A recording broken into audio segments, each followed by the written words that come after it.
Hello fans of containers! Today I will build on my previous video, which you can find on my channel, in order to deploy a MATLAB function as a microservice, a Docker container that would be deployed as a microservice and that I can call from a web app. So let me show you how it looks like when it's deployed, and then we'll go through the whole process. So first off, as you can see here, I vibe coded a very beautiful, simple web app in HTML and JavaScript, and it's calling the microservice in MATLAB. As you can see, this is a response, and it's making a beautiful output matrix rendering. Here we go. So what we're going to do now is we're going to go step by step, starting in MATLAB, in order to deploy this function as a web service. So before I jump into MATLAB, I'll show you where I can find those information online. So you Google MATLAB microservice. For those of you who don't know what Google is, it's what used to be used before ChatGPT. There is a page over here which you can visit, or directly this example over here. Let me just go to the help page for microservices, and I'll essentially use the first here topic, which is the tutorial that I'm going to be following. So for this example, you'll actually not need to have Docker installed locally because we'll use a service in order to compile our microservice. I'll be using this function here, mymagic, and then I'll deploy it as an archive. So let's start by copying this and going inside of MATLAB and create a new script. I'm going to call it function. Well, actually, I get it here. MyMagic. Here we go. You can call it MyMagic of 5, and it's giving you a magic square. So next, let me go back, and we'll create a production server archive, which is another mode of deployment, production server, but here we'll simply use a microservice deployment option. So I'm going to modify slightly. So here I'm not going to be using the function signature. That would be a more advanced maneuver. I'm going to call it magic container, and let's go. So it's going to be compiling with the MCC command, generating this folder over here, which contains the CTF.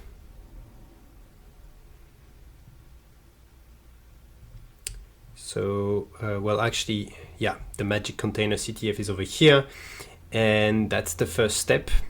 Next step would be to copy all of this over to a package, which will be your Docker container, that, well, what is going to be used in order to build your Docker container.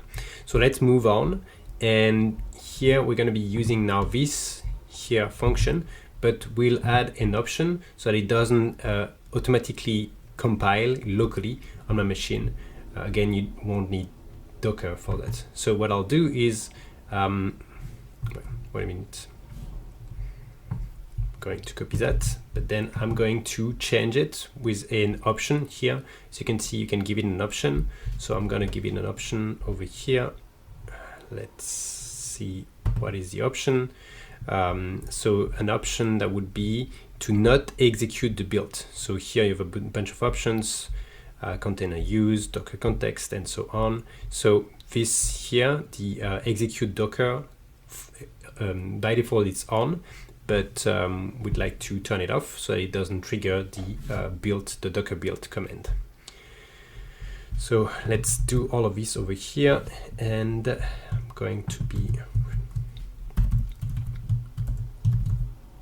options OPTS. Obviously I need to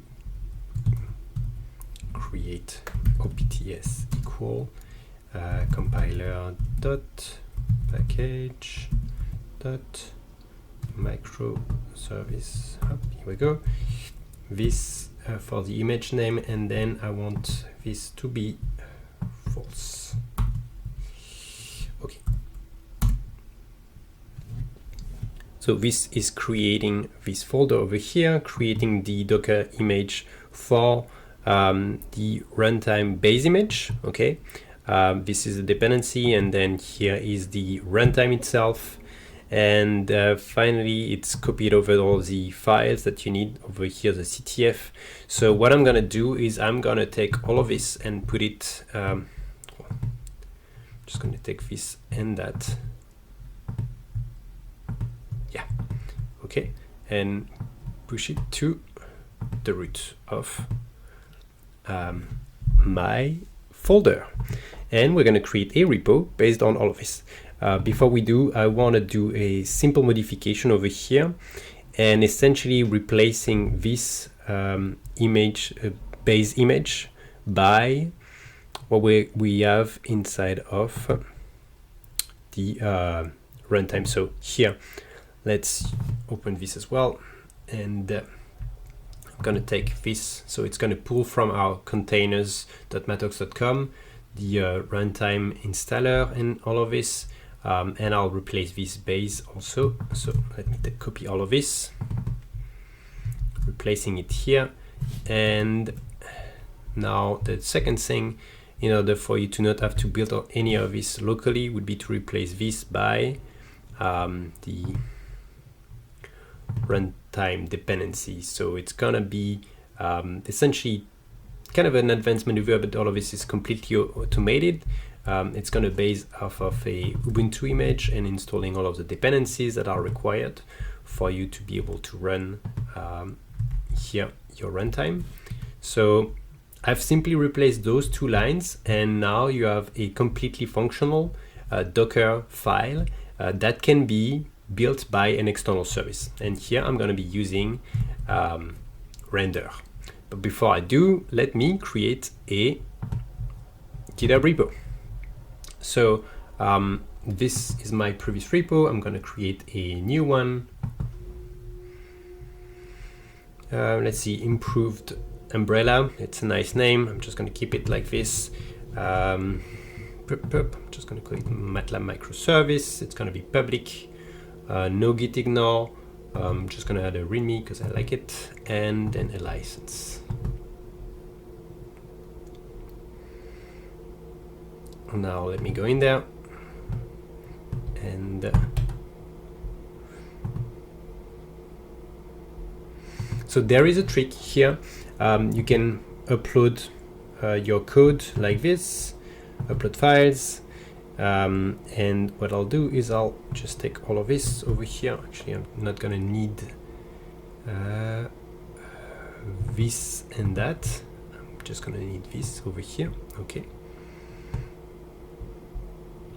So my magic, my container, my CTF essentially, and the Docker file. Upload Docker file for build.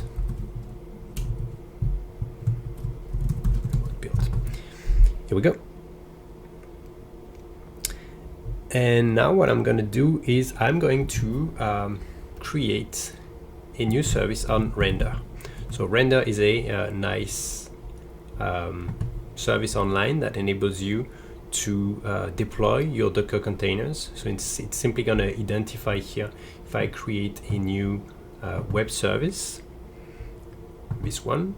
I've linked render with my GitHub profile, so it's recognizing it automatically. It knows that it's containing a Docker file, so it's simply going to choose the language to be Docker, pulling from the main branch. It's going to be located in Ohio. I'm going to use a free tier, and this should be working just fine. I could define environment variable. I'm not going to do it like, for instance, ports of the machine, but it's actually going to auto detect it. So let me do that.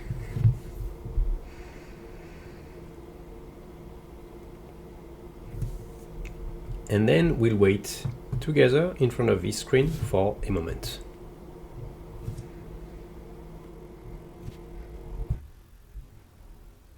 Pushing the image to the registry. Upload succeeded. And now deploying. So you might see an error here, don't freak out. It's because I did not declare the port on which this microservice is going to be running, but as you can see, render is clever and it auto detected the port 9910 and it's binding it automatically. So it's gonna restart and wire the things correctly. Ta-da! And your service is live over here. Let's see if I simply click on that. I don't think it's going to be, yeah, so it doesn't catch any traffic on the route. But if I go to API else, then yeah, this is running properly. So now we're gonna take this and we're gonna be calling it from curl. So same as here, API else, perfect. And now let's go back to the documentation.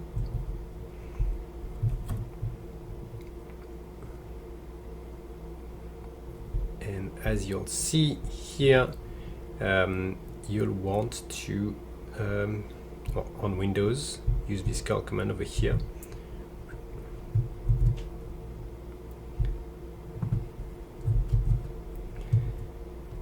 And it's gonna be the name.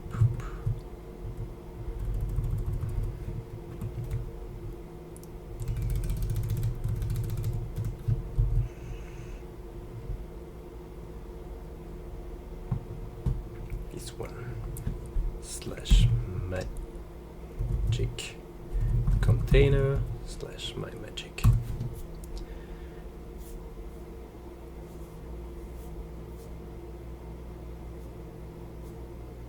So the first time that a command goes through this, it's going to be spinning up the runtime. So the first time may take some time.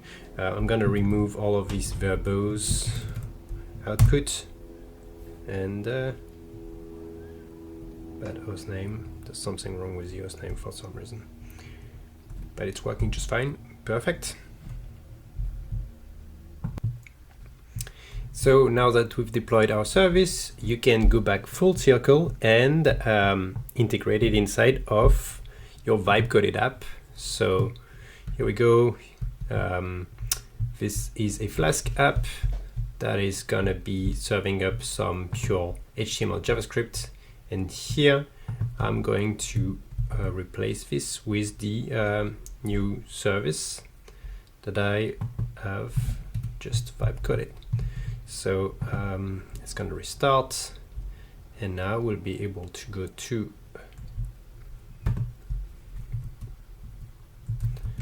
over here and call the service. Ta-da! So if you liked this video, feel free to share it with your colleagues and subscribe to my channel. Thank you and bye-bye.